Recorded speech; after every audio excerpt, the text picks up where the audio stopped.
En el segundo capítulo de Sol a Sol, veremos al embajador de Patagonia, el hawaiano y surfista de olas grandes, Cole Christensen, conocer in situ el problema que afecta a una de las mejores olas del mundo, el buey, en Arica, Chile.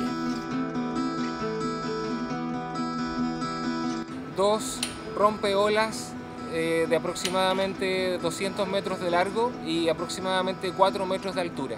Aquí no se ha hecho un estudio de impacto ambiental, no se ha hecho una consulta ciudadana por el monto de la inversión involucrado. Eso es necesario, de que esto sería nefasto para el futuro de la ciudad. Cuando Cole supo de esto, inmediatamente tomó un avión para surfear luego de algunos años esa ola y se prometió volver cada vez que las olas superaran los 20 pies. Estamos en el aeropuerto Santiago, Chile. Vamos a Arica. We're going to surf el buey.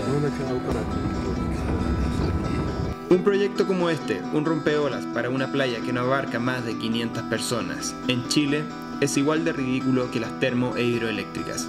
Por lo tanto, la construcción y aprobación del proyecto es casi inminente. Una de las formas de protestar ante una posible destrucción de una de las mejores olas del mundo, para Cole, es surfeándola en su máxima expresión. Junto a sus amigos locales y los mejores surfistas de olas grandes del mundo, como Danilo Couto, Jamie Sterling y el chileno Ramón Navarro, los cuales lo acompañarán en esta cruzada por evitar esta nueva desgracia para el surf mundial y el turismo de una región.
En el próximo capítulo de Sol a Sol, veremos cómo Cole se junta con su amigo Ramón Navarro y viajan nuevamente a Arica a una reunión que decidirá el futuro del rompeolas.